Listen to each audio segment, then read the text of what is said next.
Y no queríamos concluir este gran encuentro sin que entre a la cancha un jugadorazo, un amigo que además de que brilla en la cancha, o brillaba en la cancha de fútbol como un zaguero central fuerte, es un docente, directivo y además un hombre del mundo de las historietas. Y es el día de la historieta, así que Manuel Fernández, bien por estar aquí.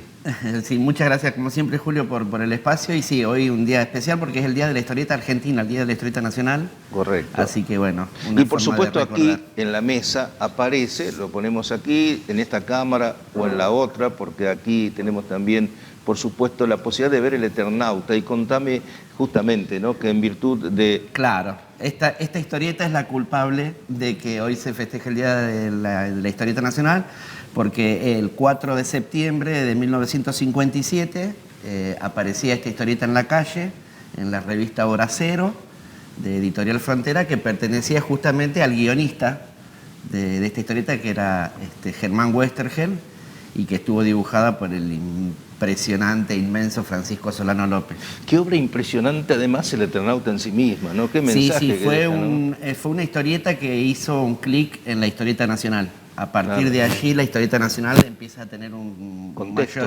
mayor nivel de guión, mayor nivel de dibujo, empieza a complejizarse, empieza a transformarse en una historieta más compleja. Claro, con la realidad sociopolítica, cultural, todo estos elementos. La primera historieta ambientada en Argentina, en Buenos Aires. Pero sin embargo, muy importante. Te voy a discutir también esto, porque es apasionante.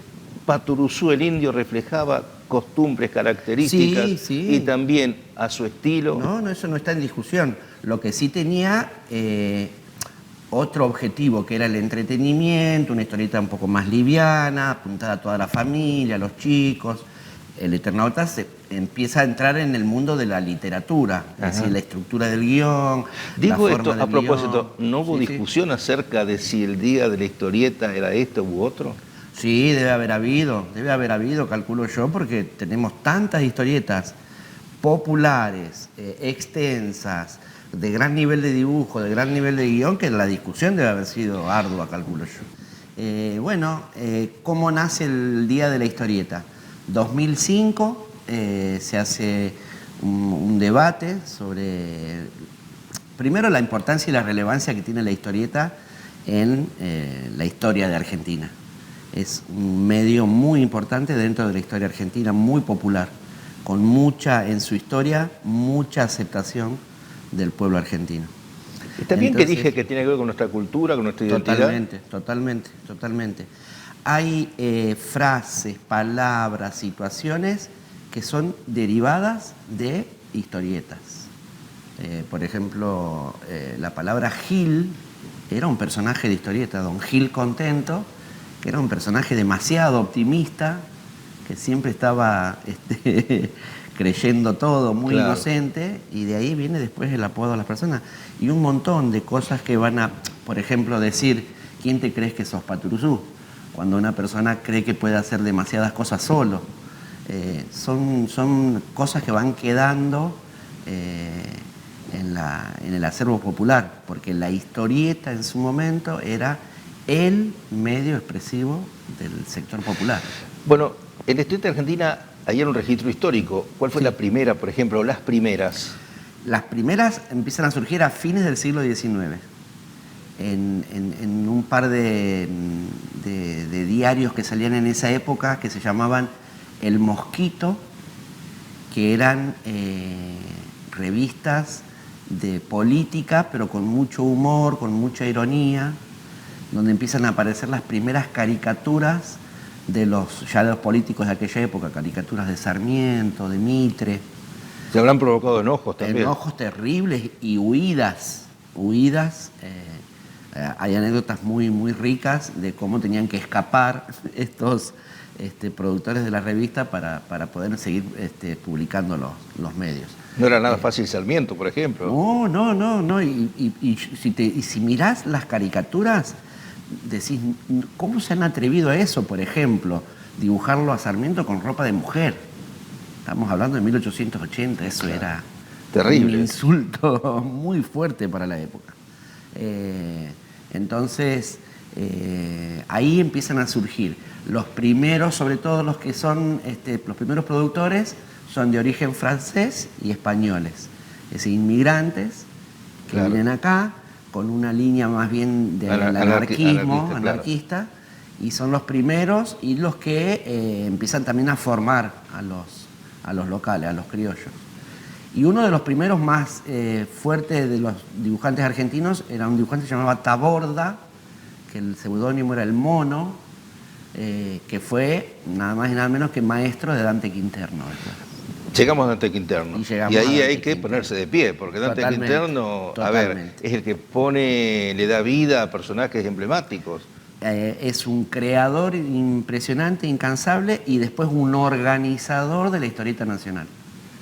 Él comienza, al tener él un problema personal con un personaje que crea en el diario El Mundo y después tiene una oferta laboral mejor de otro diario, y ese diario El Mundo no le permite llevarse el personaje. ¿Quién? ¿Al Indio Patoruzú? No, era otro personaje donde ya había aparecido ahí Patoruzú como personaje secundario, y no le permiten llevarse ese personaje. Entonces ahí se da cuenta él en las situaciones que están los dibujantes que no son dueños de sus propios dibujos. Entonces cuando pasa este otro diario, que no estoy recordando bien cuál era, creo que es el Crítica, crea el sindicato de dibujantes. Y ahí agrupa a todos los dibujantes de esa época. Agrupa a todos los dibujantes y crea su editorial y su propia revista, a partir de su personaje principal, que había empezado a tener fama a partir de 1930, 1932, y crea su propia revista, que es Revista Patoruzú. Bueno, Patoruzú y los personajes de la Chacha, Ñancul. Y ahí, claro, empieza a crecer la historieta nacional de forma multiplicándose. Nómbrame personajes de esa historieta argentina, de esa época. Bueno, todos los personajes, por ejemplo, de Mazones, que fue un gran dibujante, como eran Capicúa, Pura Pinta, eran los primeros personajes, Afanancio, todos personajes esos de Mazones, otro gran dibujante. ¿Piantadino de quién era? Piantadino también de Mazones. Jugaban todos con esos nombres que implicaban alguna característica del personaje. Piantadino, el que se quería piantar, que se quería escapar todo el tiempo, era un preso que quería buscar la vuelta a ver cómo se podía escapar. Afanancio, un muchacho que tenía problemas cleptómanos y estaba afanando todo el tiempo. ¿Capicúa? Capicúa, ese personaje con suerte. También era de Mazones. También de Mazones, un gran creador también.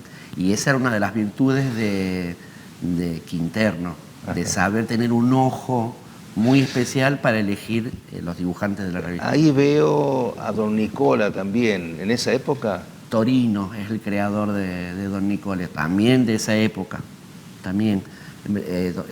Don Nicola primero se llamaba El Conventillo, donde la historieta estaba fundada dentro de un conventillo, y las situaciones que pasaban en ese conventillo, cuyo dueño del conventillo era este italiano, recién llegado, inmigrante, y que manejaba el conventillo, y después este personaje empieza a tener una relevancia tal que ya la historieta pasa a tener el nombre de ese personaje. Y uno recuerda nombres... La historieta gauchesca. Claro. Impresionante, la cantidad de historietas. Lindor Covas. Lindor Covas, Fabián Leyes, Hormiga Negra, Poncho Rojo. Qué bárbaro. Grandes, Cabo Sabino, que fue una de las historietas más importantes. Algunos de ellos, por ejemplo, Lindor Covas era para la contratapa de los diarios, que pasaron a ser... Claro.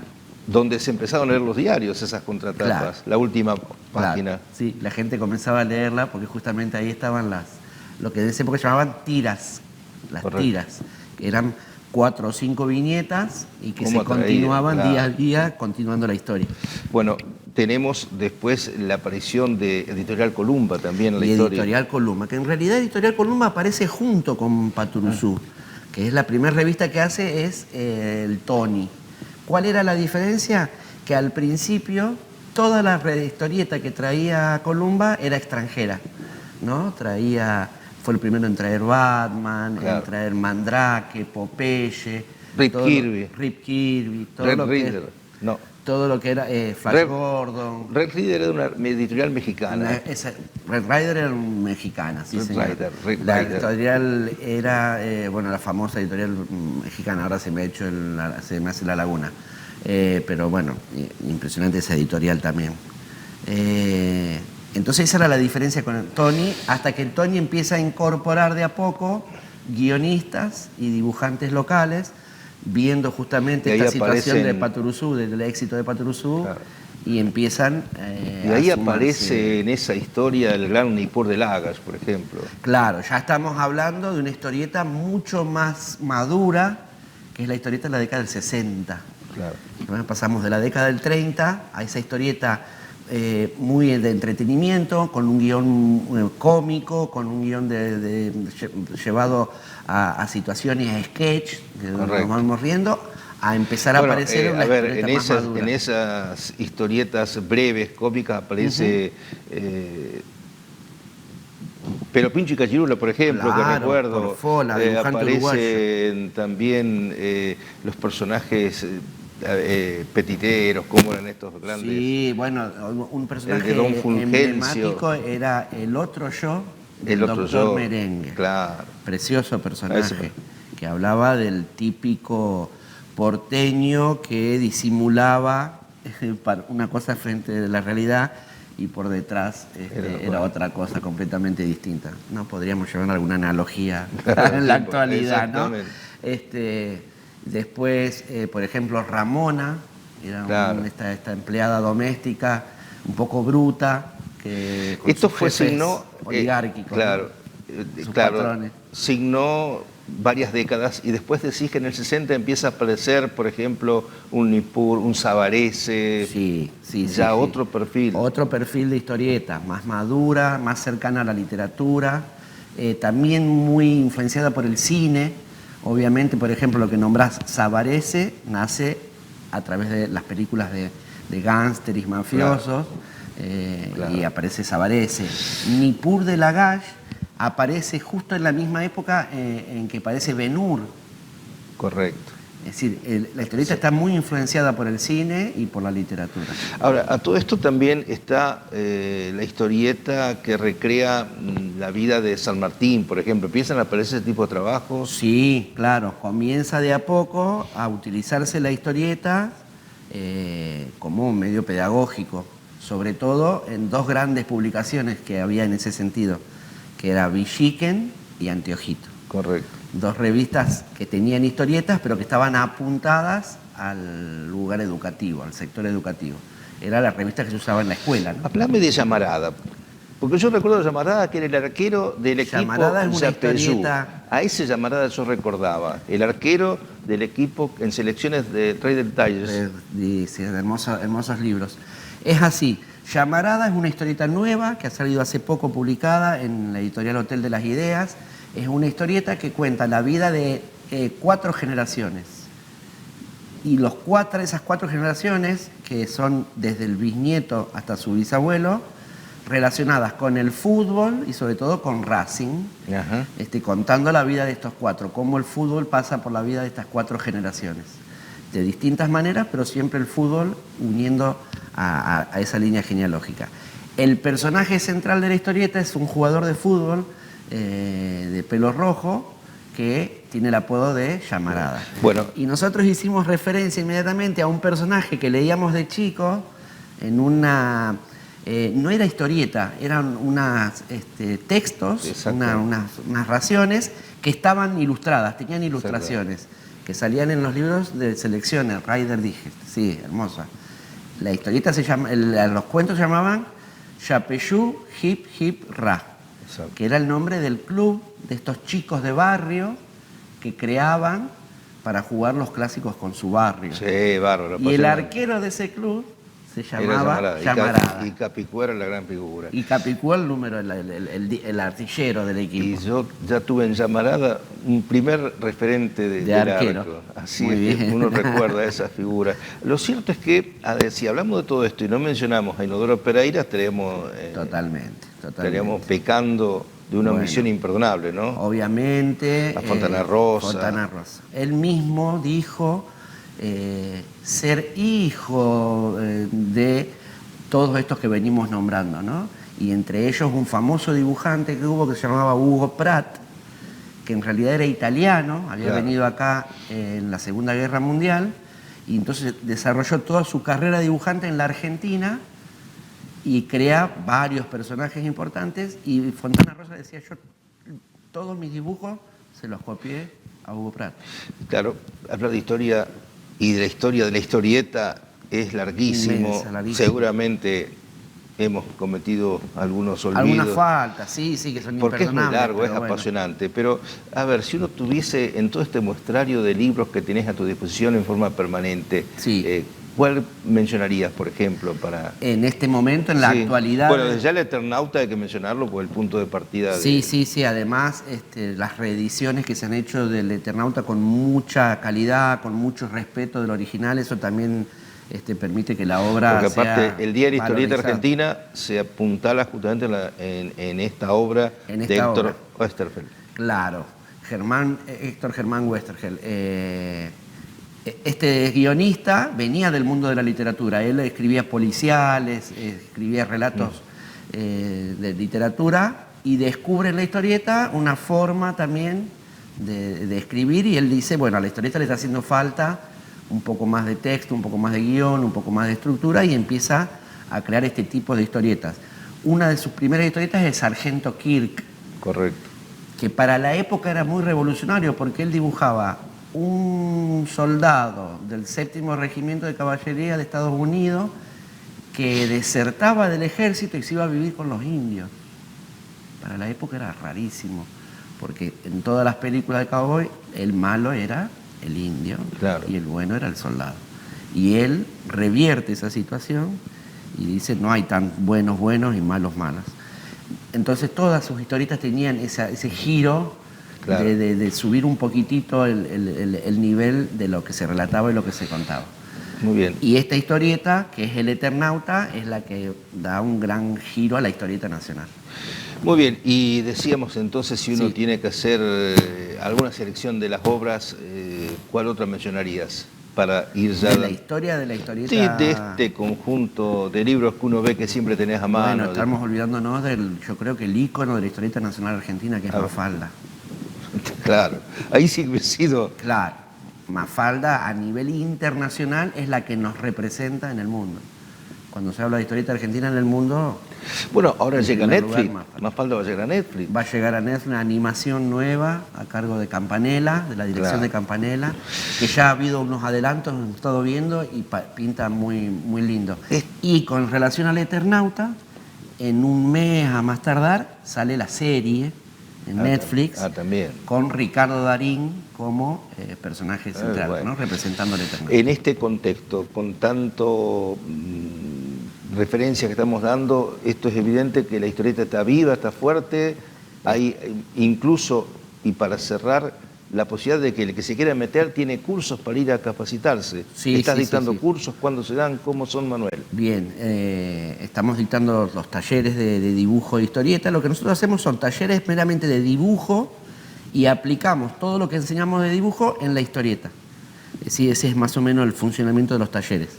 En este momento está funcionando en el Gremio ANSAFE los días sábados de 11 a 12:30.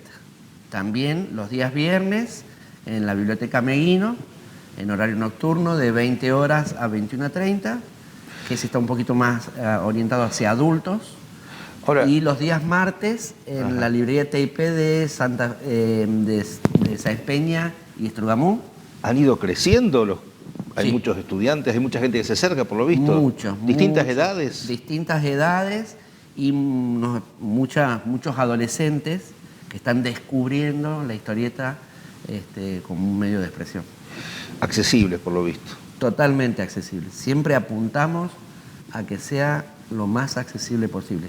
Por ejemplo, en el Gremio ANSAFE, los afiliados a ANSAFE gratuitos. ¿Se vendrá algún otro encuentro? Justamente ahora estamos preparando, 6 y 7 de septiembre, la llegada de un artista plástico, dibujante, ilustrador, que va a dictar, en este caso, un taller sobre escenografía de teatro, que está muy relacionado con el dibujo y con las formas de expresión. Así que siempre estamos tratando de producir estas cosas. Estábamos ahí también en la organización de un evento para noviembre, que todavía no está definido, pero siempre tratando de traer profesionales y acercarles sobre todo a la gente de acá de la zona, que no tiene acceso a la historieta, porque hay un problema muy grande de la historieta que es la distribución nacional. Claro. Pero eso, después... Eso bueno, ha hecho caer un poco lo que era la presencia, ¿no? Totalmente. Uno va a Rosario y ya el mundo de la historieta es completamente distinto al de acá. Hay locales exclusivos de historieta, no librerías, comiquerías exclusivas de historieta. Muchísimas gracias, Manuel Fernández. No, por favor, Julio, muchísimas gracias a ustedes. Muy bien, el cierre de esta charla, por supuesto, es para poner en valor al mundo de la historieta, apasionante mundo de la historieta, y qué mejor que con Manuel Fernández haberlo recorrido, haberlo transitado y por supuesto habernos nutrido de tanto que nos deja esto que nos ha dado momentos de placer, de divertimento y también de aprendizaje. En definitiva, la historieta hace a nuestra cultura, a nuestra identidad, y tiene su día en el calendario nacional, el día 4 de septiembre.